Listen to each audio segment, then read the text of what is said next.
The potential exists to challenge the prevailing understanding of the Bible. With Shapiro, one receives an authentic perspective. Visuals date back approximately 10,000 years. Imagine scrutinizing an object resting on detritus, its form unlike anything human, its peculiar configuration. A chilling report originates from the core of ancient Mesopotamia, a land where the Euphrates has meandered since civilization's dawn. Beneath its currents, explorers claim to have penetrated a sealed grotto, perceived more as a detention site than a ruin. Within, 4 monumental entities were reportedly observed, shackled, colossal figures with fractured wings, petrified flesh, and eyes faintly luminous in the gloom. Nearby lay sealed parchments, venerable artifacts, and indications that this locale was intentionally concealed. Sacred texts speak of 4 celestial beings confined at the Euphrates until a predestined epoch. Should this narrative prove authentic, it intimates that something long suppressed might be stirring. Accompany us as we meticulously analyze each detail. Like, comment, and share. Along an isolated stretch of the Euphrates, local inhabitants navigating collapsed terrain near an ancient riverbank discovered a narrow fissure beneath the debris. What initially appeared to be a rudimentary cave or an erosional cavity quickly revealed itself to be something far more ancient and profound than anticipated. The ingress was constrictive, necessitating single-file movement through a sloping passage, unnaturally smoothed by craft, not by water. As they descended, sunlight swiftly receded. The atmosphere transformed. Respiration became labored, accompanied by a pungent, sulfur-like odor that irritated the throat. Sounds behaved aberrantly. Even the slightest motion reverberated, not once, but repeatedly, suggesting the chamber ahead was more expansive than projected. Walls extended in every direction, etched with symbols that instantly captivated attention. The markings bore a resemblance to ancient Hebrew and Aramaic script, yet arranged in unfamiliar, repetitive, intentional patterns, deeply incised into the stone. These were not ornamental. They seemed functional, almost didactic. Those inside reported an overwhelming tranquility at the chamber's threshold. Not an absence of noise, but an absence of vitality. No insects, no avian life, no indications of animal ingress. Locals subsequently confirmed an unsettling phenomenon. Livestock and wild animals consistently eschewed the area, halting abruptly as if sensing peril. This reticence was instinctual, not trained. Fragments of ancient pottery, broken beyond utility but meticulously arranged rather than haphazardly scattered, lay across the chamber floor. Near the walls rested the remnants of ritual altars, stone platforms fractured and deliberately demolished, as if rendered inactive. Ash residue was found nearby, though no evidence of recent conflagration existed. Every aspect of the space implied it was once active, then intentionally decommissioned. Most disquieting was the impression that the cave had not collapsed naturally. Portions of the entrance exhibited evidence of deliberate sealing. Large stone blocks appeared positioned rather than fallen, precisely wedged into place. This was not abandonment. It was containment. Several witnesses recounted faint sounds from deeper within the cavern, low reverberations inconsistent with footsteps or airflow. Voices were indistinct, yet the acoustics conveyed an impression of depth far exceeding the visible chamber, as if the cave extended significantly beyond what was explored. In Scripture, the Euphrates is never regarded as mere geography. It is repeatedly designated as a boundary, a witness, and a future point of liberation. Discoveries beneath it, especially those signifying restraint rather than ruination, demand careful scrutiny. This chamber was not vacant. It was prepared, and this represented merely the entrance.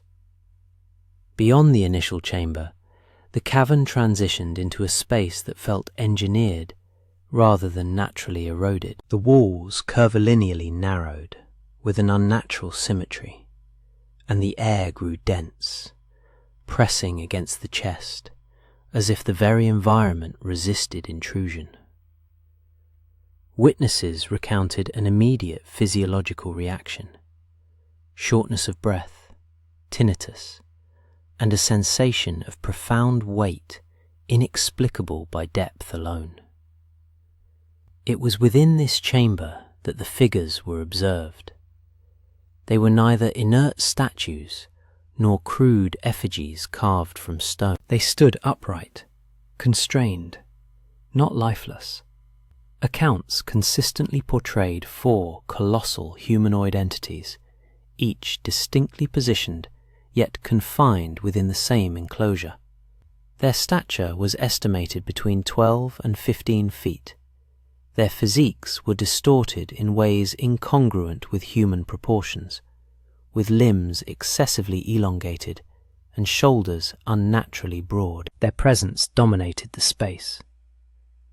What garnered the most attention were the remnants of wings, tattered, collapsed, and fused against their backs. These structures appeared irreparably damaged, as if deliberately shattered. The being's epidermal layer was described as stony, grey, indurated, and fissured. From within these crevices emanated a faint, internal luminescence, red and pulsing, subtle enough to be initially overlooked, yet unmistakable once perceived. Their visages remained largely enshrouded in shadow, but witnesses reported expressions frozen in tension rather than lifelessness. When light illuminated their eyes, it reflected unnaturally, conveying an impression of restrained awareness rather than extinction. This was not decomposition. It was containment. The chains binding them diverged from any known material.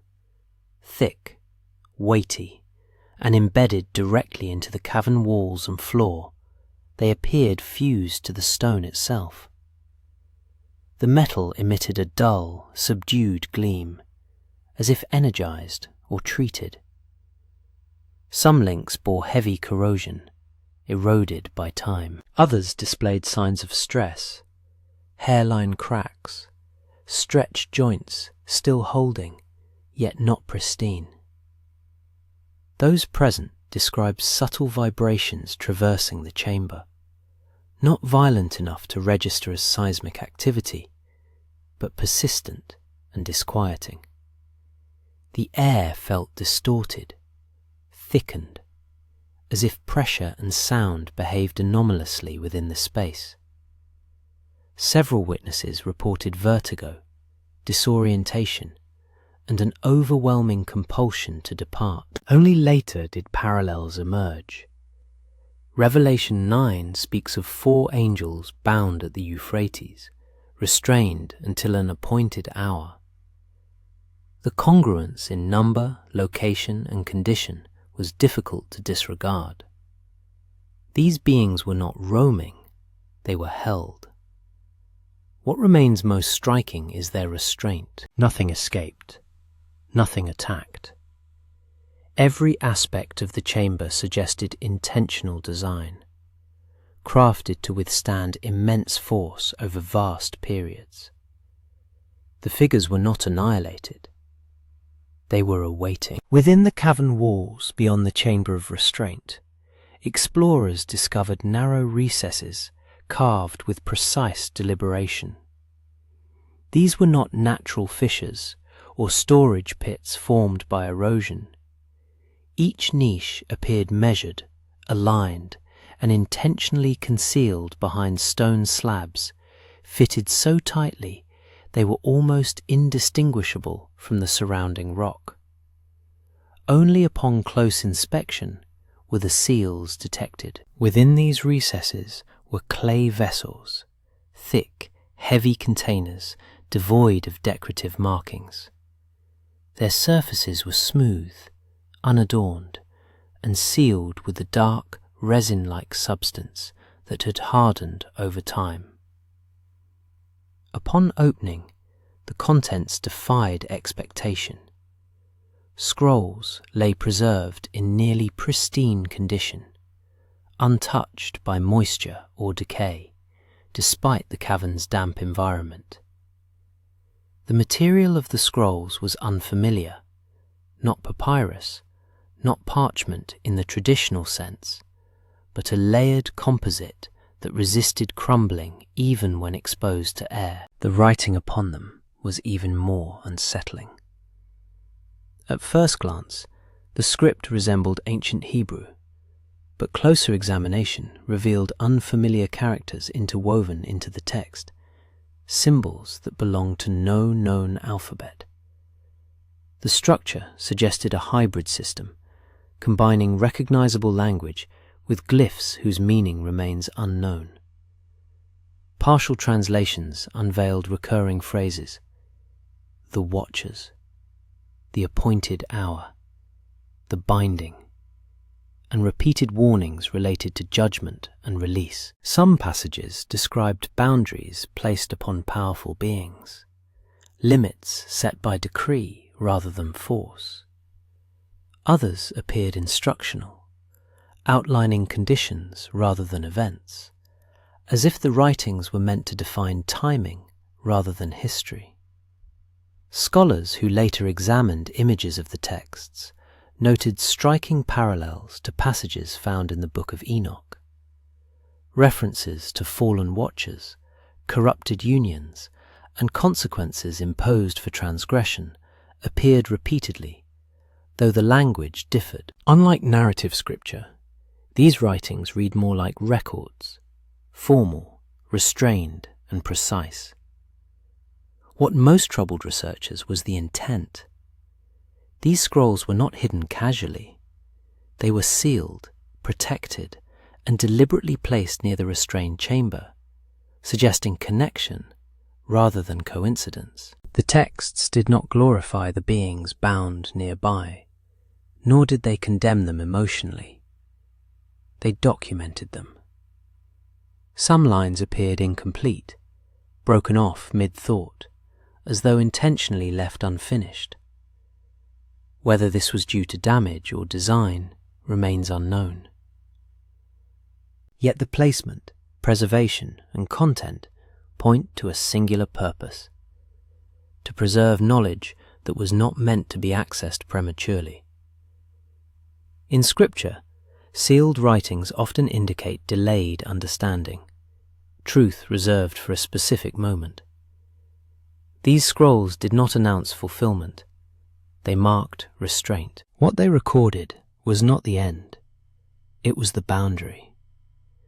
Resting apart from the scrolls and distant from the chamber of restraint, another artifact immediately drew attention, not because it was concealed, but because it was left exposed, as if deliberately separated from everything else. Half buried beneath layers of compacted sediment lay a weapon of extraordinary magnitude. Even before its full excavation, its proportions made one fact clear: it was never forged for an ordinary man. The blade itself extended to nearly double the length of a contemporary sword. Its excessive breadth and impossible heft rendered it unmanageable for human precise manipulation. Centuries had eroded its exterior, encrusting the metal with profound rust and mineral deposits. Nevertheless, the armament remained whole. It had neither fractured, warped, nor disintegrated. It persisted. Its configuration bore no likeness to Roman, Persian, or Babylonian artistry. The edges subtly arced inward, not for aesthetic appeal, but for formidable impact. Along the spine and adjacent to the hilt were engraved symbols, time-worn yet still discernible. These insignias shared similarities with nascent Mesopotamian cuneiform, albeit distorted and elongated, as if replicated or modified by artisans adhering to an alternate heritage. The hilt was disproportionately large, enveloped in the petrified vestiges of a material from antiquity. It implied a grip potency surpassing human ability. Onlookers observed that even a mere attempt to elevate the weapon elicited immediate duress, solidifying the conviction that it pertained to a colossal entity. Conjecture swiftly ensued, but one hypothesis repeatedly emerged: the biblical narrative of Goliath. Sacred texts document that David claimed the giant's sword following his vanquishment, subsequently depositing it in a hallowed sanctuary. Many have long pondered the fate of that particular weapon.